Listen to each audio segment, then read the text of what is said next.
थोड़ी सी बारिश होती है हमारे यहाँ तो ट्रेन की पटरियाँ बंद हो जाती हैं, आए दिन आप हादसा सुन रहे होते हैं। तो पाकिस्तान का सिर्फ ट्रेन का इशू नहीं, बल्कि जितनी भी सिस्टम्स हैं, जितनी भी इंडस्ट्रीज़ हैं, सभी का यही हाल है। जो ट्रेन का है जी, सिर्फ ट्रेन नहीं, बाकी मैं समझूंगा। जर्मनी और इंडिया की एक डील साइन होने जा रही है, बहुत मेगा डील है, $5.2 बिलियन की, जिसमें वो 6 सबमरीन बनाएंगे मेक इन इंडिया के प्रोसेस के थ्रू इंडिया में। ये आज भी आपको लगता है कि वो ही ट्रेनें हैं जो अंग्रेज बना गए थे और हम चला रहे हैं, आपको लगता है, या फिर आपको लगता है कि नया सिस्टम आ गया? नहीं, तकरीबन वही है, क्योंकि इंडिया में देखें ना वो तरक्की कर रहे हैं, सारी ट्रेनें इलेक्ट्रिसिटी पे लेके आ रहे हैं। और हमारा 1947 से पहले एक ही सिस्टम था। हम शुरुआत करते हैं ISI का जो बुनियाद डाला गया था बरतानिया ने 1948 में। ISI को क्रिएट किया गया था, पाकिस्तान की इंटेलिजेंस एजेंसी, जो सबसे बड़ी इंटेलिजेंस एजेंसी है ISI, मिलिट्री इंटेलिजेंस।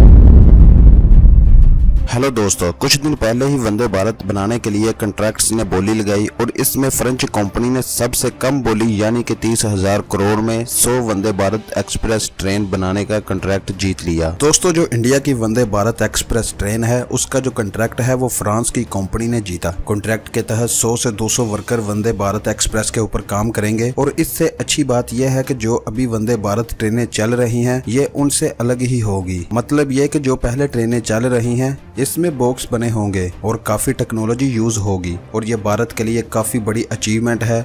जब पाकिस्तानी पब्लिक से पूछा गया कि इंडिया और पाकिस्तान के रेलवे में क्या फ़र्क है तो पाकिस्तान लोगों का रिएक्शन देखें।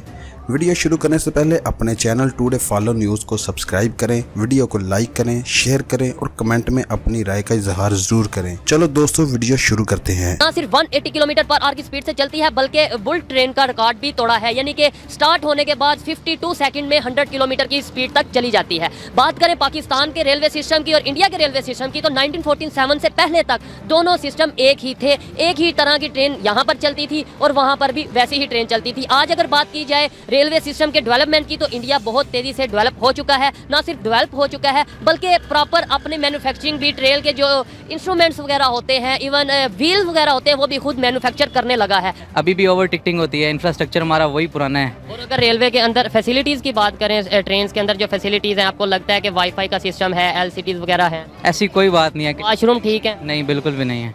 यूज़ करने के काबिल। रीज़न बताएं, आखिर रीज़न क्या है? देखें, ये तो आपने बताया, हमें भी पता था, लेकिन यह है कि मुसाफिरों से पूछना हमारा भी फ़र्ज़ है। मुझे ये बताएं रीज़न क्या है? अगर बात करें 1947 की, तब इंडिया में और पाकिस्तान में जो ट्रेन जा रही थी एक ही सिस्टम था, पता है आपको? जी जी बिल्कुल। आज उनका रेलवे सिस्टम बहुत तरक्की कर गया। ऐसी ऐसी ट्रेन, ये अभी आप फैसलाबाद से गुजरां वाले आए हैं, अगर आप वो ट्रेन जो उधर चल रही हैं उन पे आते तो शायद आप 1 घंटे से भी पहले पहुँच जाते। जी, ये बात आपकी बिल्कुल ठीक है, लेकिन हमने कभी ये ज़रूरत ही नहीं महसूस की कि हम अपनी आवाम को बेहतर फैसिलिटीज़ प्रोवाइड कर सकें। हम आवाम जब वो भी खुश हैं इस चीज़ पे, ना हम कभी आवाज़ उठाते हैं, ना उन्होंने कभी ज़रूरत महसूस की है।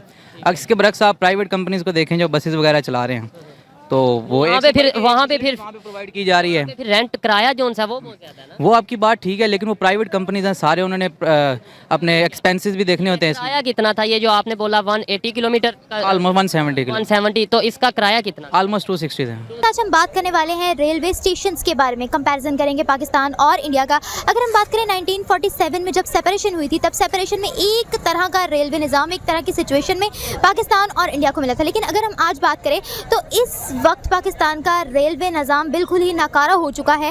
कोई उसमें डेवलपमेंट नहीं की गई, कोई एडवांसमेंट हमें देखने को नहीं मिलती। उसके बरक्स अगर हम इंडिया की बात करें तो इंडिया ने जदीद ट्रेनें बीच में चलाई हैं, मेड इन इंडिया की बनी हुई ट्रेनें बीच में चलाई हैं, जापानी टेक्नोलॉजी को लॉन्च करवाया है। वंदे भारत ट्रेन जो है वो रिसेंटली लॉन्च की गई है। तो जिस तरीके से वो लोग रेलवे स्टेशन को आगे बढ़ा रहे हैं, इंप्रूव कर रहे हैं, पूरे वर्ल्ड में उनकी तारीफ की जा रही है। इसके बारे में पाकिस्तानी नौजवान क्या राय रखते हैं, किस तरह से कंपैरिजन करते हैं दोनों के रेलवे सिस्टम्स का, आए जानते हैं लोगों से। तो बहरहाल बात है कि अगर आप कंपैरिजन करेंगे तो फिर सिर्फ ट्रेन का क्यों, हम IT में, हम टेक्नोलॉजी में, हम इंडस्ट्री में, हम स्पोर्ट्स में, हम फिल्म इंडस्ट्री में, तमाम चीज़ों में उनसे बहुत पीछे हैं अगर ये बात करेंगे आप। लेकिन बहुत सारी चीज़ें जो बहुत आगे होनी चाहिए थी। हमने बेसिकली अपनी सिविलाइजेशन, अपने कल्चर को डिस्टर्ब किया। जैसे मैं ग्लोबल विलेज करता हूँ दुबई में, तो वहाँ 27 मुल्क जो है वो परफॉर्म करते हैं और 192 मुल्क देखने आते हैं। तो हिंदुस्तान का जब वहाँ स्टेज लगता है, सब चीज़ें बहुत बड़ी होती हैं, बहुत large huge, even south India और उनका केरला और वगैरह। 47 से बड़ा जो है अब तक बड़ा गंदा निज़ाम रहा है रेलवे का। जो है वो रेलवे का जो है निज़ाम, तो या नई रेलवेज़ की तो दूर की बात है, यहाँ पे तो टाइमिंग भी नहीं बेहतर। 12 बजे की बजाय रेल जो है वो रात को 1 बजे आती है। ख़राब ट्रेनें, कभी इंजन ख़राब हो जाते हैं, कभी डब्बे ख़राब हो जाते हैं, कभी घस जाते हैं, हो जाते हैं। बहुत गंदा निज़ाम रहा है अभी तक ना ट्रेनों का। लेकिन अब थोड़ा दिनों पहले सुनने में आया कि कुछ जो है ना गवर्नमेंट बेहतर करने की कोशिश कर रही है। जैसे उन्होंने देखा होगा कि लास्ट 2 मंथ में इन्होंने ना ट्रेनें बंद भी किए रखी हैं कि ताकि जो है नई ट्रेनें मुतारफ़ की जाएँ।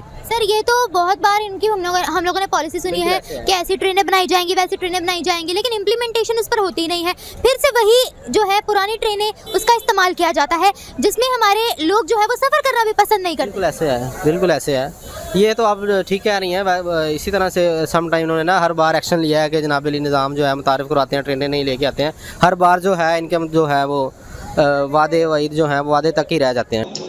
सबसे पहले तो मैं रिबा आपको बोलूंगी कि हमारी कंट्री वाहिद एक ऐसी कंट्री है जिसमें हर महीने जो है ना कंट्री को किस तरीके से प्रमोट करना है या कहाँ की टेक्नोलॉजी इस कंट्री में लानी है, तो हर महीने कहीं ना कहीं ऐसी डील्स जो है वो साइन होती रहती हैं। तो this is not a like big thing for us, but the one thing is that कि अभी रिसेंटली कश्मीर में पहले G20 की मीटिंग्स वो सामने आई, कश्मीर के पूरे स्ट्रक्चर को चेंज किया। सो वो हम कश्मीरियों के लिए काफी ज्यादा इंपॉर्टेंट और मायने भी रख रहा था। उसके बाद अभी जो आप जिस बारे में आप बात कर रहे हैं, जर्मनी और इंडिया के बीच में ये जो साइन होने जा रहा है, तो ये जो प्लान था ये 2007 से था। 2007 में ही इंडिया ने सोच के रखा था कि जो हमारी सबमरीन होंगी, डीजल सबमरीन, जिन्हें हम कहा था कि मेकिंग 6 एडवांस डीजल सबमरीन्स, तो इसका जो सीन था ये बहुत पहले से था। तो इसमें पहले जो है जब इसकी एक फॉर्म बनाई गई तो इसकी टर्म्स एंड कंडीशंस रखी गई कि किस तरीके से ये होगा और कैसे जो है जिस भी कंट्री के साथ हमारी ये डील साइन होती है तो वो कंट्री आके हिंदुस्तान में ही इन मशीन्स को जो है बनाएगी। तो इसमें पहले हमारे साथ फ्रांस भी था, रशिया भी था और भी बहुत सारी कंट्रीज थी, बट फिर फ्रांस ने बैकअप कर लिया था क्योंकि उन्हें टर्म्स एंड कंडीशंस जो है वो ठीक नहीं लगी थी मतलब ऐसा एज पर रिपोर्ट्स बताया जा रहा है। एंड सेकेंडली जब हमने रशिया का देखा था तो रशिया का भी यही सीन था कि टर्म्स एंड कंडीशंस जो इस पे अप्लाई होती हैं वो कहीं ना कहीं मतलब अनरियलिस्टिक है, वो परफेक्ट नहीं है। एज पर मैं आपको सोर्स जो हमने पढ़ा लिखा है उसके बारे में बता रही हूँ। अब जो थर्ड डील जो हमारी साइन होने जा रही है वो जर्मनी प्लस इंडिया के बीच में साइन होने जा रही है, जिसका ऑफिशियल अनाउंसमेंट जो है जो डिफेंस मिनिस्टर हैं जर्मनी के, उन्होंने ऑलरेडी बता भी दिया है।